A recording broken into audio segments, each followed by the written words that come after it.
कृष्णं वंदे जगत गुरुम. I pray to the Guru of the universe. Krishnam academy की ओर से गीता स्टडी की सीरीज में आज छठे अध्याय से श्लोक नंबर 34 है. श्लोक है, चंचलम ही मनः कृष्ण प्रमाथि बलव दृढ़म तस्य अहम निग्रहम मन्ये वायोरिव सुदुष्करम.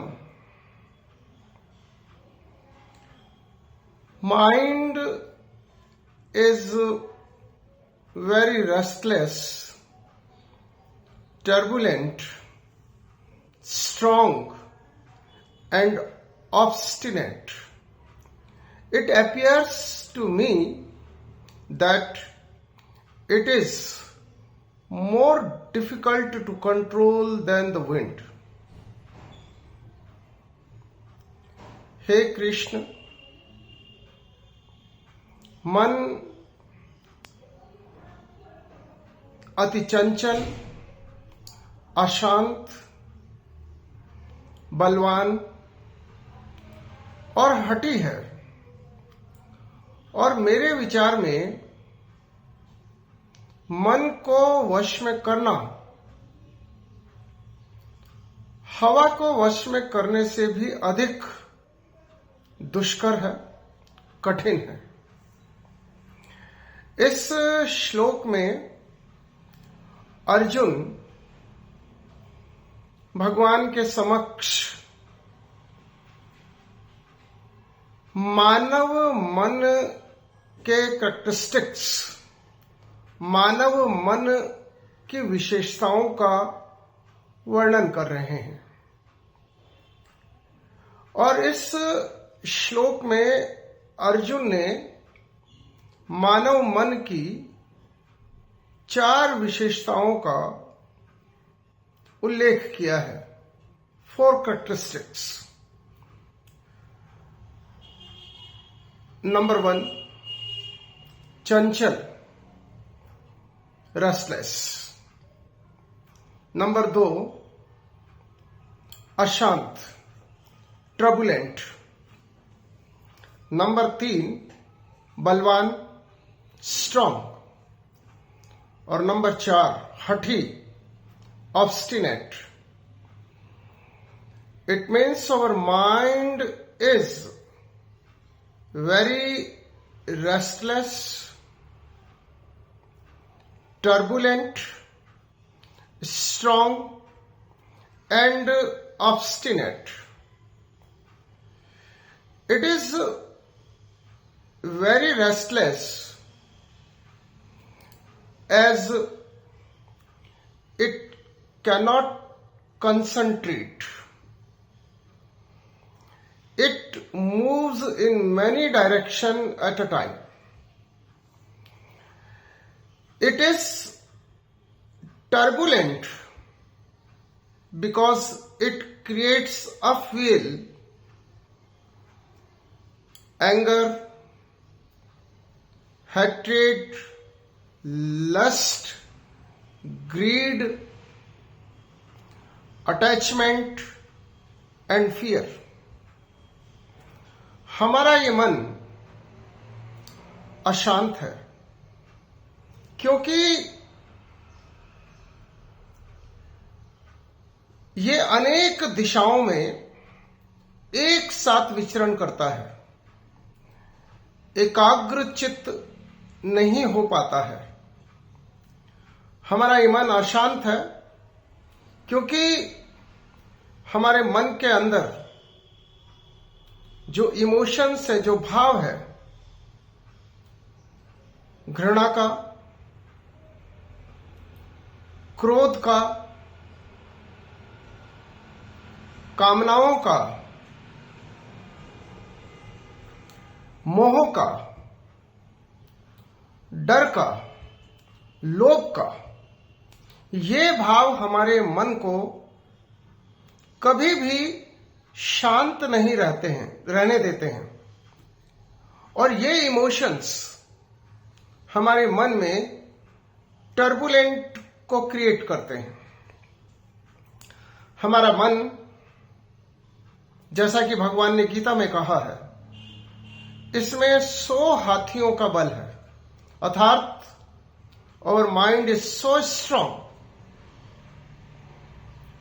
इसके अलावा यदि कोई कुत्सित विचार, कोई नेगेटिव थॉट हमारे माइंड में आ जाता है, तो हमारा माइंड उस नेगेटिविटी को गिव अप करने के लिए तैयार ही नहीं होता है, एडमेंट हो जाता है, ऑब्स्टिनेट हो जाता है, जिद्दी हो जाता है। और इसको बलशाली या स्ट्रांग इसलिए भी कहा गया है कि हमारी बुद्धि कई बार हमारे मन के आगे कमजोर पड़ जाती है। हमारी प्रज्ञा मन की इस शक्ति के आगे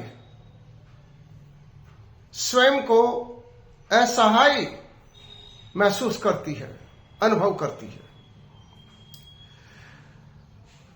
अब इस श्लोक में हम देखते हैं कि अर्जुन भगवान को कृष्ण कहकर के संबोधित कर रहा है। इसके भी गहरे अर्थ हैं। कृष्यति योगी नाम परमहंसा नाम चेतांशी इति कृष्ण, अर्थात इस श्लोक में भगवान को कृष्ण कहा गया है। और कृष्ण का अर्थ है वह एनर्जी, वह शक्ति, वह ऊर्जा जो योगियों को भी, परमहंस प्राप्त लोगों को भी अपनी ओर आकर्षित कर लेती है, अपने वश में कर लेती है। अर्जुन जब इस श्लोक में भगवान को कृष्ण कह रहे हैं, तो उनकी इच्छा है, उनकी अपेक्षा है कि भगवान श्री कृष्ण उनके मन को भी वश में कर ले, या उन्हें वो गुरु मंत्र दे दे, जिससे कि वह भी अपने मन को, अपने चंचल, अशांत, बलवान और जिद्दी मन को नियंत्रण में ले ले, संयम में ले ले। क्योंकि मन जब तक नियंत्रण में नहीं आएगा, तब तक हमारे जीवन की समस्याओं का अंत नहीं होगा। इसलिए मन को नियंत्रण में लाना केवल कृष्ण की कृपा से ही संभव हो सकता है। और इसीलिए अर्जुन ने इस श्लोक में परमेश्वर को कृष्ण कह करके संबोधित किया है। अर्जुन कहते हैं, चंचलम ही मन कृष्ण, हे कृष्ण ये मन अति चंचल है, प्रमाथी, बलव, दृढ़म। ये मन चंचल है, इसके साथ साथ अशांत है, टर्बुलेंट है, बलशाली है, स्ट्रांग है, और दृढ़म यानी कि ऑब्स्टिनेट है, एडमेंट है। तस्य अहम निग्रहम मन्ये वायोरिव सुदुष्क्रम। और मुझे ऐसा लगता है भगवान कि इस मन को निग्रह करना, इसको कंट्रोल करना, हवा को कंट्रोल करने से भी अधिक दुष्कर है, कठिन है। हमारा मन हमारी सबसे बड़ी समस्या है। हम सबसे पहले अपनी समस्या को पहचाने। जैसा कि पिछले श्लोक में कहा गया है कि uncontrolled mind is the greatest problem. The same time controlled mind is creates ultimate solution. जिस प्रकार अनियंत्रित मन हमारा सबसे बड़ा शत्रु है, उसी प्रकार नियंत्रित मन हमारा सबसे बड़ा मित्र है। इस श्लोक में अर्जुन के माध्यम से जो मन की 4 विशेषताएं बताई गई है, हमें उन 4 विशेषताओं पर गंभीरता से विचार करना है और हमें उन उपायों की ओर आगे जाना है, उन उपायों को अपनाना है जिससे हमारा चंचल मन स्थिर हो सके, जिससे हमारा अशांत मन शांत हो सके और जिन उपायों के द्वारा हमारी प्रज्ञा हमारे मन को अपने नियंत्रण में ले सके और जो नेगेटिव थॉट्स हमारे मन में आते हैं, हमारे माइंड में आते हैं, हमें ऐसे उपाय अपनाने चाहिए कि नकारात्मक विचार, नेगेटिव थॉट्स हमारे मन में ना आ पाए, हम उन्हें झटक करके फेंक दें। क्योंकि अगर हमारे अंदर नेगेटिविटी रहेगी तो जैसा कि यूनिवर्सल ट्रुथ है, as you think so you become.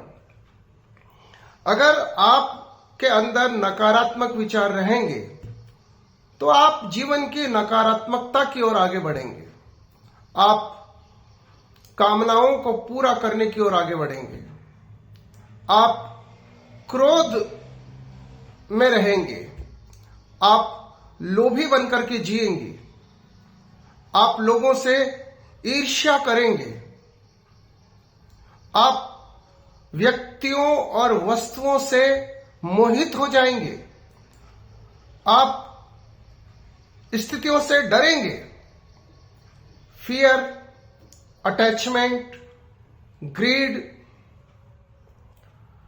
और एंगर, हेट्रेड, इन सब से हमें अपने मन को मुक्त करना होगा और इसके लिए जरूरी है कि हम अपने मन में नेगेटिव थॉट्स को जगह ना दें, हम अपने मन को पॉजिटिविटी से भर दें, हम अपने मन को उमंग से भर दें, उत्साह से भर दें और हम इस बात को समझें कि अंग अंग में उमंग हो, जीवन उमंग के संग हो।